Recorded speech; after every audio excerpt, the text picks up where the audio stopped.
गुरुग्राम को अतिक्रमण मुक्त बनाने के लिए जीएमडीए और नगर निगम की टीम लगातार एक्शन में दिख रही है। आज गुरुग्राम के उद्योग विहार इलाके में नोडल अधिकारी डीटीपी आरएस बाठ ने अपनी टीम के साथ मिलकर सड़क पर अवैध रूप से खड़ी रेहड़ियों पर पीला पंजा चलाया। डीटीपी आरएस बाठ ने कहा कि हम अपने टीम को भेजकर लोगों को कई बार समझा चुके हैं, लेकिन लोग इन हरकतों से बाज नहीं आते, जिसकी वजह से हमें कार्रवाई करनी पड़ती है। उन्होंने कहा, बिना परमिशन के जो लोग अवैध तरीके से रेहड़ी लगाते हैं उन्हें बिल्कुल बख्शा नहीं जाएगा। सबसे पहले तो मैं सरकार का धन्यवाद करता हूँ, मेरे सीनियर्स का धन्यवाद करता हूँ जिन्होंने इतना फेथ जताया मेरे में कि जी मेरी टीम और मैं मिलकर हम अतिक्रमण हटा सकते हैं गुरुग्राम में। और इसमें निगम और एचएससीपी की गवर्नमेंट लैंड प्लस जितनी भी सड़कें हैं, जितने भी पब्लिक प्लेसेस हैं, मार्केट्स हैं, जिसमें कि पब्लिक एट लार्ज सफ़र कर रही है, उनके इंक्रोचमेंट हटाने की जिम्मेदारी है। एज डीटीपी एनफोर्समेंट जो काम कर रहे हैं टाउन प्लानिंग डिपार्टमेंट की, उसमें भी अगर बिल्डिंग प्लान में मेजर वायलेशंस हैं, क्रिटिकल वायलेशंस हैं, उनको भी एज नोडल मैं कंसर्न विभाग के साथ बात करके उसके ऊपर जिम्मेदारी हम फिक्स करेंगे और हटवाएंगे। और हमारा सबसे पहला टॉप प्रायोरिटी पर रहेगा जो पब्लिक प्लेसेस के ऊपर ज़्यादा इंक्रोचमेंट है, जिसके कारण के लोग अफेक्ट हो रहे हैं, उसके ऊपर हम इमीडिएट एक्शन लेंगे।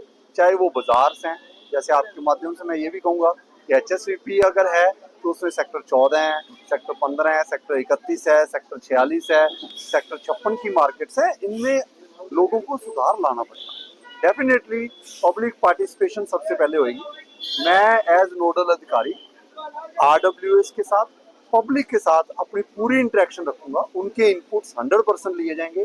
क्या क्या लिस्टें बनेगी, ऐसे नहीं है कि मैं आज एक कार्रवाई करूँ, मैं कोशिश करूंगा एक डेटाबेस तैयार करने के लिए। 10 दिन में लोगों की समस्याएं सुनी जाएंगी, उसकी एक लिस्ट बनी जाएगी, उसके अकॉर्डिंग प्लान ऑफ एक्शन होगा, ताकि हम अपनी परफॉर्मेंस जनता के पास भी, पब्लिक के पास भी दिखाएंगे कि हमने आपको 10 सड़कें क्लियर करने के लिए आपने रिक्वेस्ट की थी जहां अतिक्रमण का ये स्टेटस आ, तो हम ऐसे वर्कआउट करें। डीटीपी की माने तो शहर में जीएमडीए, एमसीजी, एचएसवीपी की सार्वजनिक जमीनों से अतिक्रमण हटवाने के लिए नोडल अधिकारी नियुक्त किए गए हैं। हरियाणा के राज्यपाल की ओर से जारी किए गए उनके नियुक्ति पत्र में ये कहा गया है कि डीटीपी आरएस बाठ को गुरुग्राम शहर में सड़कों, ग्रीन बेल्ट और बाजारों से सरकारी जमीन पर किए गए अवैध रूप से अतिक्रमण हटवाने के लिए बतौर नोडल अधिकारी अधिकृत किया गया है। इसके ऊपर राहगिरी फाउंडेशन के साथ कोलैबोरेशन में जीएमडीए की तरफ से भी ये लगभग 5 किलोमीटर का एक फुटपाथ बहुत ब्यूटीफुली लैंडस्केप करके फुटपाथ बनाया गया। यहाँ बहुत गंदगी होती थी, लेकिन एक अच्छा प्लान ऑफ एक्शन किया। अब उसी के ऊपर रेहड़ियां अवैध लगा दो। आगे सरोल गांव है, सरोल गांव वालों ने, कई लोगों ने अपनी दुकानों को एक्सटेंड करके उसके आगे कबाड़ की दुकानें, ढाबों के बर्तन, ढाबों के टेबल टूबल सारे रखे। 2 बार हम यहाँ आ चुके हैं, कभी भी डायरेक्ट एक्शन में नहीं लूंगा।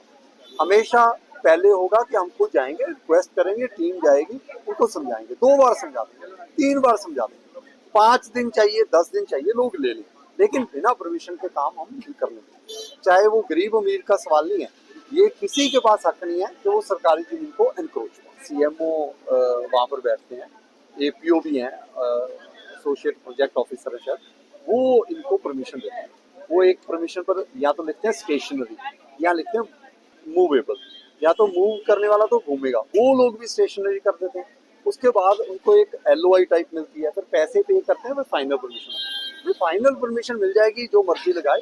और दूसरी बात, वो एक रेडी की मिलती है, ये 3-3, 4-4 रेडियां उसका सामान लगा देते हैं, उसके ऊपर छतरी डाल दी, उसके ऊपर टेबल लगा दिया। भाई एक रेडी जो अलाउ करते हैं, उसकी जगह पर 10 रेडियां का सामान आसपास से लगा देते हैं, वो बिल्कुल बर्दाश्त नहीं किया जाएगा, उसके ऊपर एक्शन सख्त। गुरुग्राम शहर में सरकारी या प्राइवेट आवासीय कॉलोनियों में लेआउट प्लान के साथ किसी प्रकार की छेड़छाड़ की जाती है अथवा कोई जमीनी विवाद पैदा होता है तो उसका निवारण भी नोडल अधिकारी आरएस बाठ के ही द्वारा किया जाएगा। जीएमडीए की ओर से शहर के प्रमुख स्थानों Sadar Bazaar, Rajiv Chowk, Sohna road, bus stand road, Medicity road, Saraswati Kunj आदि पर नाजायज कब्जे हटाने के लिए जोरदार अभियान चलाया गया था। डीटीपी आरएस बाठ की नियुक्ति से शहर में अतिक्रमण हटाओ अभियान को और भी रफ्तार मिलेगी।